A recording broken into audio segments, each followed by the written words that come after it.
So we are going to speak today about the breach of contract and the remedies for breach of contract. We have discussed this before in general, and the remedies we have mainly damages, and we have that are set by the court according to what the law says, and we have different criteria we're going to discuss. As well as we have liquidated damages, which are set by the parties in the contract in case of breach, as well as we have the specific performance, which is having the party doing what they agreed to do, the specific performance itself. So here we can see we spoke about before that whether a breach is generally acceptable or whether it's moral or immoral, and we spoke about the difference between complete and incomplete contracts. In this slide we are discussing the different phases where a breach can happen. You have A, the conclusion of contract, so the contract has just been signed and concluded. B, there is reliance investment. We said that one of the purposes of the contract is that you can rely on the other party performance, and you undertake what makes expenses and investment that allows you to benefit the maximum from the other party performance. So for example, as we said, you enter into an agreement with someone who will become your employee, and you agree that this person will come and start next month to work, and then you, for this person to come and work and to benefit from the employee's performance, you buy a desk, you buy a laptop, you have a space for them. All of these expenses on the reliance of them performing their work and coming to work at your company. And you can give many examples like that, and we already discussed this reliance. Then you have C, the change of performance costs. This is during the performance itself. So for instance, in our example, you have the employee having having another offer, for instance. So this is a change, and the offer with a higher salary. Or you have actually the costs that you would have incurred, you find a better offer, or that you don't need to employ anymore. You have coronavirus, you have to freeze hiring. So things have changed. And then you have a decision to make, and the decision is whether to breach or to perform. And the analysis that we are going to take on this would be as if the reliance costs are fixed. So when is an efficient breach happens? Are there conditions for which the non-performance of a contractual duty can be justified? And this is the concept of when does breach become efficient? When is in an incomplete contract, the parties would have actually preferred a breach. So a breach here, which we would consider efficient when the contract is more efficient to breach than to perform. And this happens when the cost of performance exceeds the benefit to the parties. And a failure to perform a contractual promise is efficient if no one is worse off than she would have been from performance. And at least one of the parties is better off from non-performance. And this is what Pareto efficiency would play in this scenario. So in this scenario, you have it's better to breach, it's more efficient, the cost of performance exceeds the benefits, or at least no one would be worse off, and one party at least would be better off, if not both parties. So for remedies, if we want to encourage the efficient performance of the contract or the efficient breach of the contract, the remedies should be structured in a way that it encourages performance when performance is efficient and encourage breach when breach is efficient, to encourage the optimal reliance. So we want to encourage efficient performance or efficient breach. We also want to encourage optimal reliance. We don't want to have too much reliance, so there would be no moral hazard if the reliance expenditures form part of the remedy. So if the remedy includes what the other party have in reliance on the agreement, they spend under certain expenditures. For example, when one party relies on the other party promise or obligation under the agreement, under the contract, to perform, to supply certain products. So the other party will, for instance, rent a place to have these a storage place for these goods to come and be stored, can agree with other parties to resell or to manufacture these goods or these raw materials. There could be many reliance. We would like to, and this reliance expenditures can actually enter into or become part of the remedy of the damages if there is a breach. However, we would like to have an optimal reliance, but not too much reliance, and so there would be no moral hazard, so that one party could just go on and on reliance on this contract and over rely in a way, if they are confident that the remedy would always include the expenses of reliance. We would like also to encourage optimal contract formation, whether contracts are formed and the terms and conditions agreed to may be crucially depend on the remedies available. And the difference depends on whether actual losses or reasonably foreseeable losses are the basis of the contract remedy. So if we are going to see what compensation as a part of remedy, how would we look at it? Is it all the actual losses, whether or not they were foreseeable, or only the foreseeable or reasonably foreseeable losses will be part of the remedy? So what we are going to discuss is efficient breach, optimal, and how to set optimal remedies for efficient breach or efficient performance. What would be the damage measures, the characteristics, and the comparison between different damage measures, whether we are going to rely on expectation, reliance, restitution. What would be the incentives to breach, incentives to rely, what would be the cost of obtaining the information, and the consideration of risk. Then we speak about the specific performance and the liquidated damage. So we have three broad categories for the monetary damage. So not specific performance, but compensation, monetary compensation, paying of money. We can have what we call expectations, or reliance, or restitution, or these are the main three categories. A perfect compensation would be a sum of money that makes the victim, which is the innocent party here, equally well off with money and with injury as without money and without injury.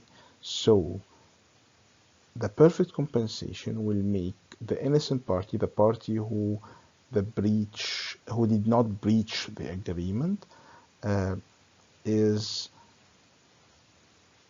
as if in a way the performance has been made in terms of the monetary damage. So both situations, the performance happened or not happening, the compensation will should make both as if it was performed at the end of the day. But the question, what kind of damages measure would ensure perfect compensation? Or we cannot always, the word perfect here is theoretical, we cannot always have a perfect, but something nearly as perfect. So an example here, it's a contract to build a desk. The value for the buyer of the desk is 1,000. The buyer uh, values the performance at 1,000. So it's efficient whenever the seller can have make the desk with cost that is less than 1,000. It's not efficient if the costing exceeds 1,000. It's better for in this case, for the seller to pay the 1,000 and not exceed the cost of 1,000. So pay instead of performing. So if we set the measure that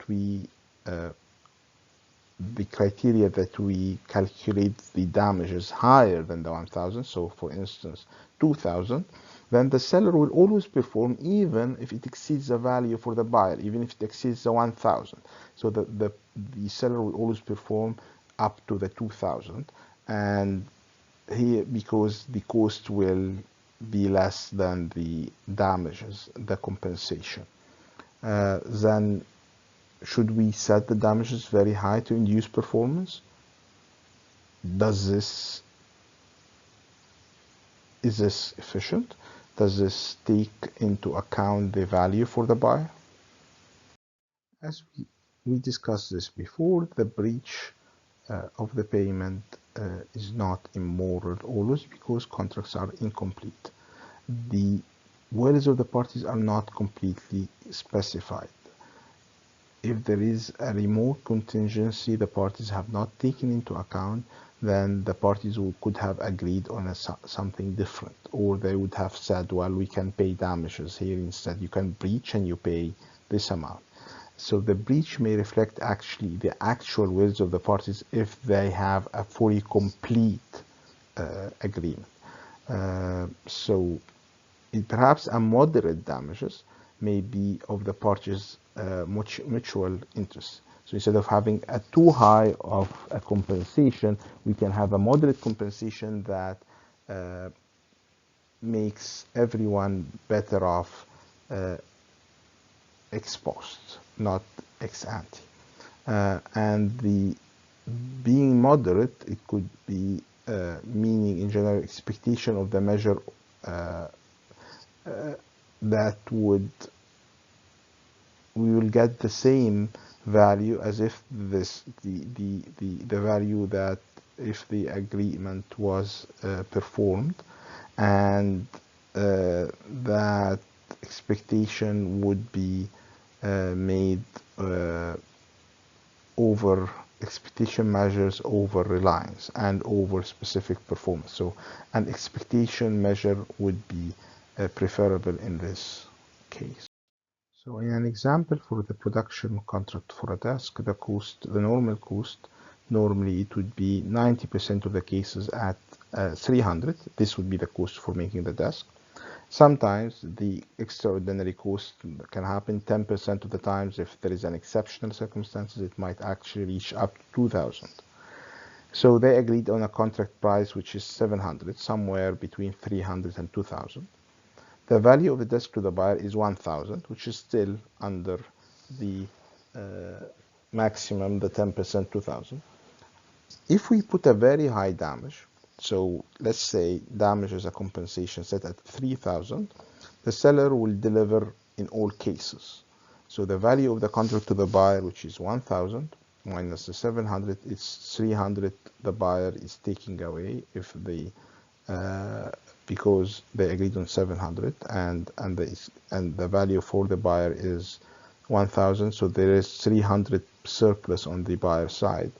Value to the seller is 700 in 90 case of the minus 90 case of the 90% of the cases, which is 300, minus 0.1 10% of the cases 2,000, so 230. So this is the value ex ante before at the time of the conclusion of the contract. This is how, so the seller actually is expecting average 230 to be its probable value that it will gain from this desk. So in our example, the damages were high. So if and the performance will be done in 100% of the time, because the damage is 3,000, which is higher than the all cases the desk will cost. What if we actually reduce the amount of damages? If the new damages amount is 1,000, which is the expectation measure, this is the what the value is really to the buyer, then if it reaches 2,000, the seller will breach. If for B, S breach is okay, because for the buyer, if the seller breaches, the buyer will receive the same value, the 1,000 compensation, which is the value it is expecting. So the value for the buyer is 1,000 minus 700 equal 300, the same. So it was getting it paid the buyer. Actually, we need to remember that the buyer has already paid the 700, did not get the performance, received a 1,000 compensation. So the value at the end, the surplus, is the 300 it receives. Value for the seller is 700 and minus 90% of the cases 300 minus 10% of the cases it reaches 1,000, which is when it will go into breach if the value exceeds the 700, and then this is a value of 330. This is better than the last case, which was 230 and 300. It's the same, but here we have the seller is better off and the buyer is not worse off. The buyer is the same, is in both cases the same value, is receiving the same value. Another example, if the seller is able to lower the contract price somehow, and instead also while lowering the damages, so both parties might be better off. Example, if the price is 650 and the buyer is receiving actually more than 350, if they receive the 1,000 minus 650 the price, then they receive 350 the value. And for the seller, so because the buyer paid 650 and for the seller received 650 and minus 90% of the cases 300 minus 10% of the cases up to maximum 1,000, then it actually has more here value, which is 280, which is more than the 230 in the first example. So in conclusion here, to summarize what we breach is not always bad. We have to look into what was the interest of the parties, the true interest under a complete contract. If we assume the complete contract ex post, then we look into what should be the damages measure. Breach is fine if it leads to the behavior that would have been actually agreed to between the parties in a complete contract. So here the contract would be efficient. However, some people do not or have issues with actually putting this name or the notion of that a contract breach could be efficient. But when would the efficient breach be more acceptable? When would a party accept? Let's have here this example of a flight from Milan to Marseille, and it's a one-way journey. The amount paid was a substantial sum, about £200 for the ticket, and then when the traveler arrived to Milan airport, was informed that the flight was overbooked and that they have to take a plane to Paris, connecting there to another flight to Marseille, and arriving at the destination 5 hours later than the flight in which the reservation was made. After the traveler protested, was only offered £80, which is, as a compensation, the amount that was agreed to in the agreement as a compensation in this case. So this was one way. Is this acceptable or not?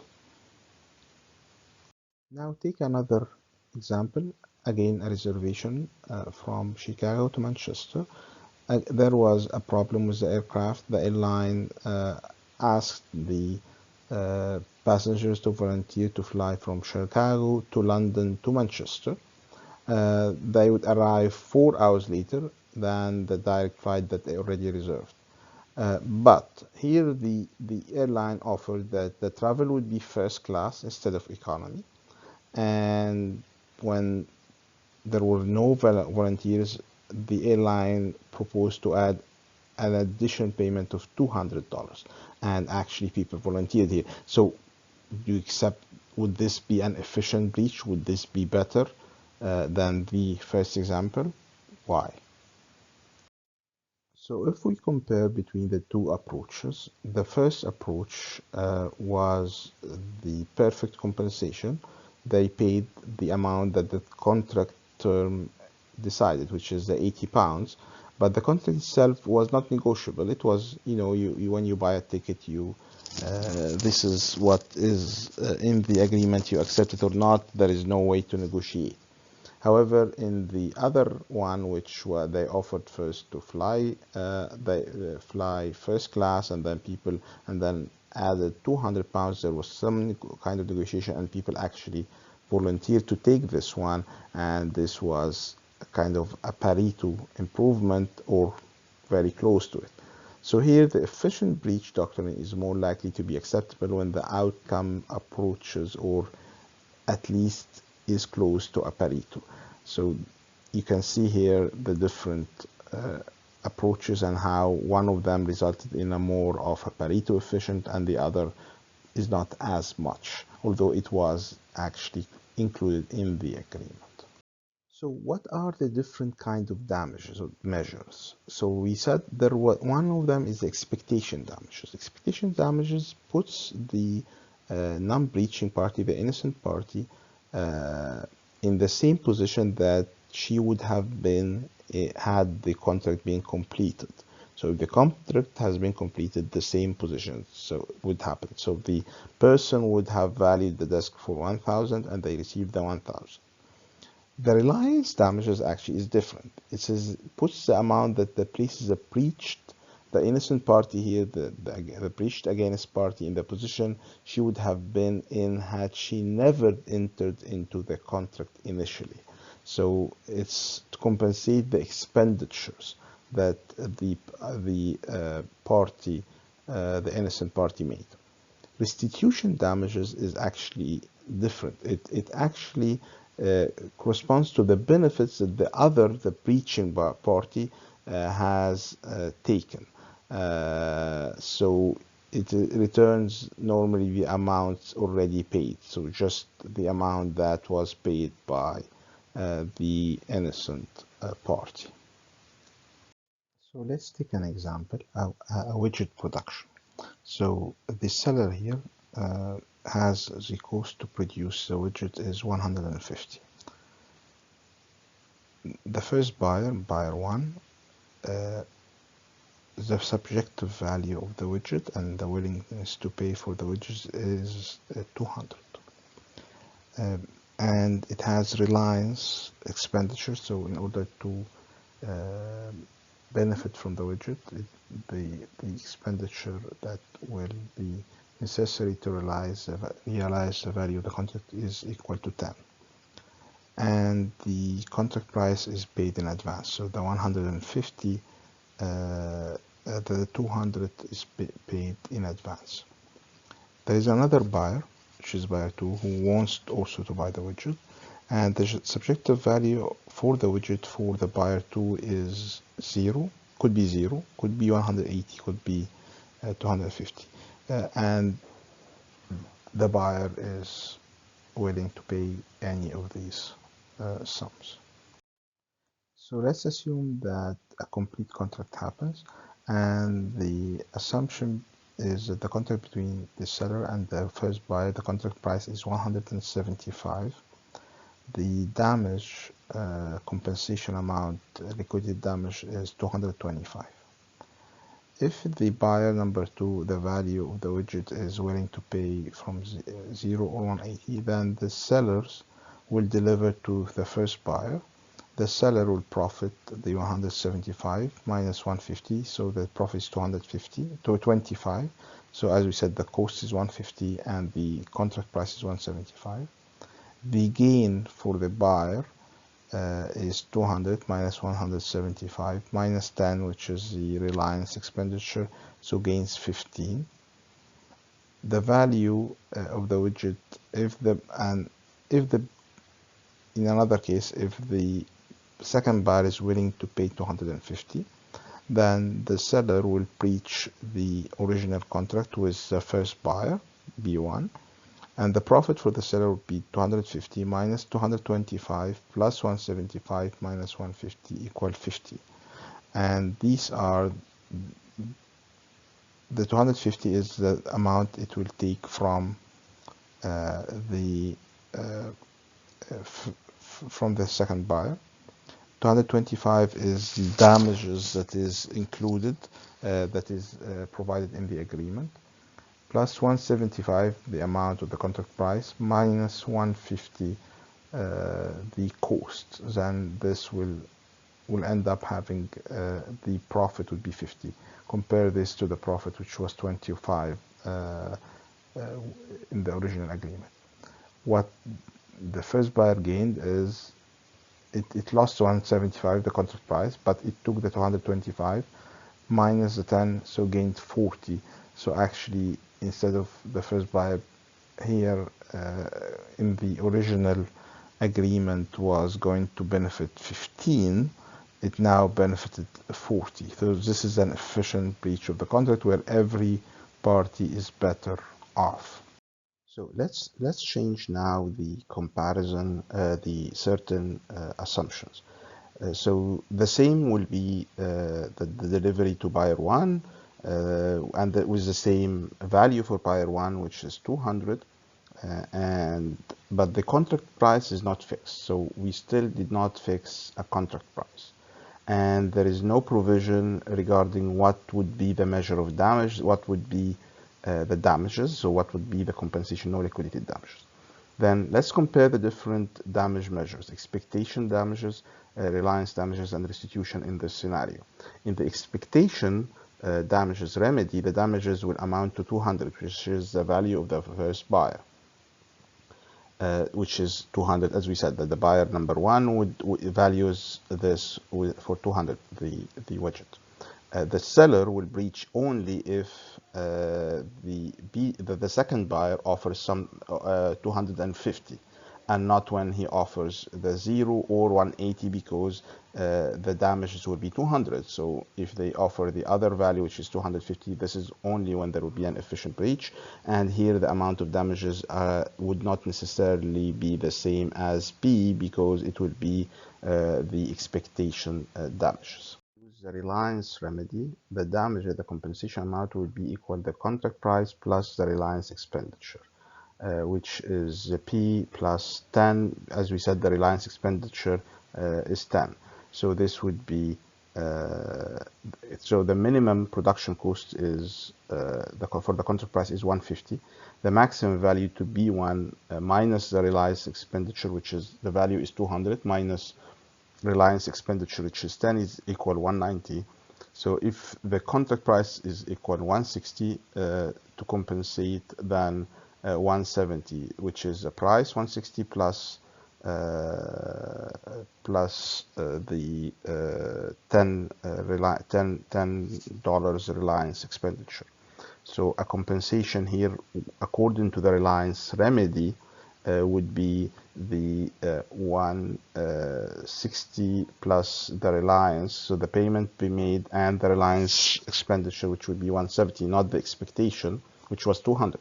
So if the price is equal 160, the seller will breach when the price, when the second buyer is value it at 180 or 250. Here there would be inefficiency in the case of 180, because the value for the first buyer was 200, but the breach will happen in this case if we use the reliance remedy when the price offered by the second buyer is less than the 200.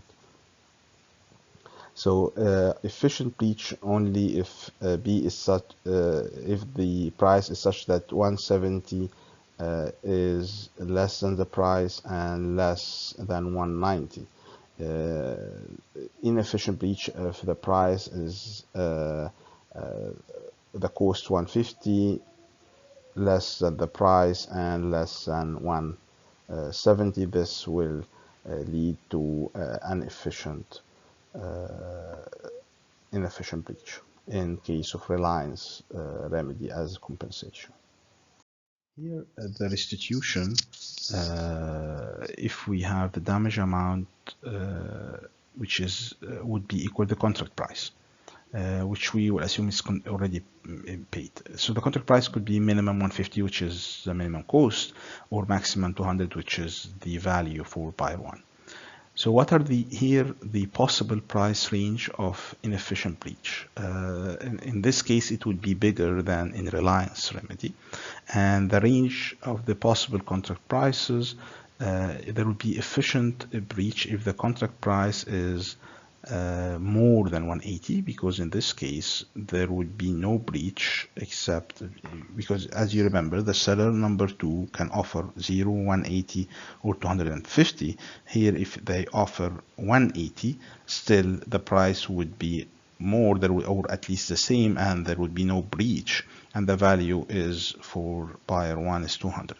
It will be inefficient breach because if the contract price is somewhere between 180 and 150, because here there would be a breach, the payment will be less than 180. The payment of the restitution, the price would be somewhere less than 180, while the value for buyer 1 is 200, and this will again be inefficient if we use a restitution measure of damages. So if we compare the damage measures, different damage measures with incentives to breach, the expectation remedy would be the only remedy that creates efficient incentives regarding breaches, because a breach here will be induced only when a third party values the contract performance higher than the original party. So this is if the breachers here knows that they will pay the expectation damage, which is the price for engaging in a breach, but it will only benefit if this price is exceed if the benefit to her of doing so exceeds the price she must pay to the innocent party. And in this case it will be efficient because the innocent party will get all the value the innocent party wanted from the agreement.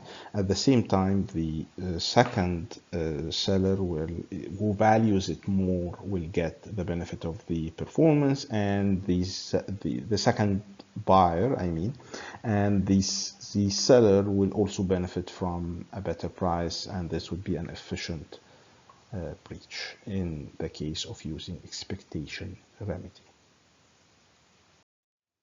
So here, again, efficient remedy is the only remedy that creates an efficient incentive regarding breaches. So if the damage, like we have a liquidated damage that exceeds expectation damages, then the breach will never occur, even if the breach is efficient, because here, say that the damage would be 260, which is higher than the value for buyer 1 and higher for the value of the buyer 2, then there will be no breach, but no one will end up having the gains and having the efficiency of having this price. This is or if damages are below the expectation damages. So if in case, for instance, in reliance remedy or restitution, an inefficient breach also will occur. Here the damages is less than the expectation damages, so there could be a breach that is less than the value for buyer 1, and still a breach will happen, and everyone, this would be inefficient for everyone in this case. So we have found that the incentives to breach the remedy of expectation damages would be the most efficient. How about the incentives to rely? To what would be the issue is what reliance expenditure one would expend. The more one spent on reliance, the more valuable the contract will be, because the value when the contract is performed will be higher. So if, let's say, B1 can spend additional 24 Reliance increased value of 30 for the contract, then the value of the contract for after this 24 expenditure would be 230. The value was 200, became 230 after 24 of additional Reliance for the first buyer. Here, one point to realize is that the Reliance expenditure has no value until and unless the contract is performed. If the second buyer offers 0, 180, 250, each has each has 1/3 probability of happening, because we have three choices here. They offer 0, 180, 250. So the breach, an efficient breach, only happens if 250 is offered, which is 1/3 probability that there would be a second buyer who offered 250. So we have three choices, three buyers offering different choices. One offering nothing, 0, one offering 180, and one 250. According to the expectation damages, if one offered 250, the breach would be efficient here, and this is 1/3 probability. So the probability of the contract performance is equal to 2/3. So 1/3 that there would be no performance, there would be a breach under an expectation damages, or actually any other kind of measure, generally, except if liquidated damage is more than 250. And the probability of contract performance is, as I said, 2/3, because 1/3 probability that someone offers 250. And then the expected benefit of Reliance of expenditure would be the 2/3 multiplied by 30 equal 20. So this would be, it would be efficient not to spend Reliance expenditure, which is 24, under this formula. Again, we have 2/3 chances that there would be performance, and the 2/3 in the 30 that is being the value that are going to get would be equal 20, 2/3 of 30, and we spend 24, so it's inefficient here to spend Reliance expenditure of 24. Here in this case, when we look into the remedies and the incentive regarding not the breach, but regarding the incentives to rely, if you are the individual, if you are buyer number one, and you are going to get the expectation remedy, the expectation remedy here would be 230, because you were expecting 200, and after you spend the 224, you're expecting 30 as a value for this contract. So this is 230. So here there will be an excessive Reliance expenditure. And if Reliance remedy is available, the same problem will happen, because the damage will be equal to the contract price plus the Reliance expenditure, which is 224, which again would incentivize the individual to make inefficient or excessive Reliance expenditure. If we look into if restitution is a measure available of damages, then there will be no compensation for the Reliance expenditure. As we said, the restitution will be just repayment of the amount of the price, not any other, not the expectation value, not the value for the buyer, nor the expenditure, the Reliance expenditure mean. So only the value of the contract. Reliance expenditure will here have a positive payoff only when the contract is performed. So only when if the contract is performed would the Reliance expenditure be positive. In this case, if we only have the restitution as a remedy, there will be no Reliance expenditure prior to performance, since 24 is less, the 24 is less than 20, the value, the probability that that performance happened equal 20, while the performance here, the Reliance expenditure is 24, then the efficient choice in this case would be not to spend expenditures in this case if there is only restitution. So restitution would be the efficient for Reliance expenditure. Expectation remedy and Reliance remedy could be an over reliance. So now what if we look into another cost we have, the consideration of obtaining information? assessing the amount of damage. The innocent party here is a buyer, and the benefit of the bargain is a consumer surplus that she or he anticipated. If that is a measure of damages, then the buyer gets the same benefit whether the contractual promise is performed or not. So here, if we assume that the buyer valued a house at 200,000 and had a contract purchase for 180, then if the seller breaches, the buyer is entitled to expectation damages of 20,000, which is the surplus here between the 180 contract price and the 200,000. The value she valued for the house. Another consideration is the cost of obtaining the information. So how would we assess the amount of damage? How would we know the value, the expected damages we are speaking about? How would we know it? There are difficulties in measuring consumer surplus. What would be the surplus here? What would be the expectation damage? For this reason, the course would use something that is more measurable than the expectation damages, and the laws as well. So the innocent party is, let's say, is the seller. The benefit of the bargain is the lost profit on the transaction. So the cost would be 10. The price was 15. Then this lost the 5 would be the cost, the profits lost. But the issue here, did the seller truly lose a sale, or was there another buyer who immediately came in and bought the same thing for the same price? That's one issue to look at.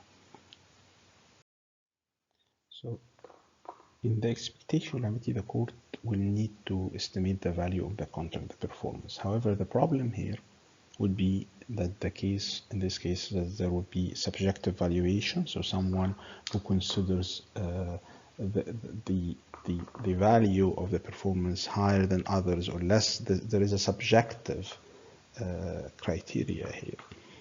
Another thing is in cases of a specialized product or a certain piece of art, or there could be a lot of issues to estimate the value and the expectation of the buyer. As we have discussed, in order to also for reliance remedy and restitution, the contract price would be required to be known in order to evaluate the damage or the remedy here. Reliance remedy would also require another information, which is the reliance expenditure, and this might not be easy.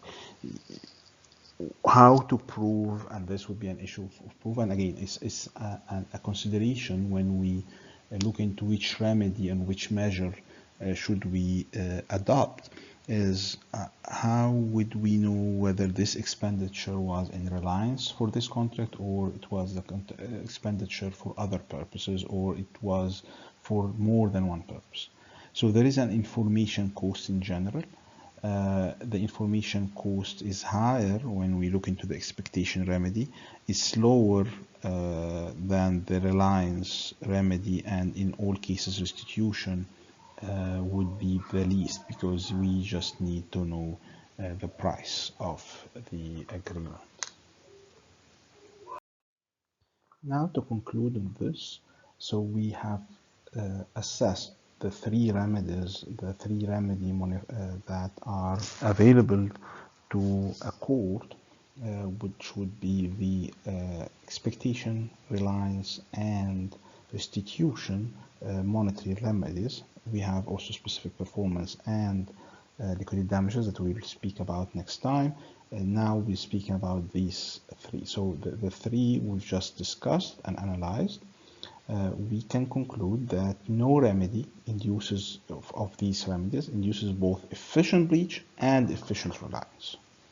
So when it comes to efficient breach, expectation remedy is better in terms of efficiency. When it comes to reliance expenditures, when we take this into consideration, we find that restitution would be the efficient one, and when it comes to information and the cost for information, different remedies require different types of information for assessment, with different information costs for each of these remedies. With this, we conclude these our assessment of these three types of remedies, and we move next time to the specific performance and the liquidated damages.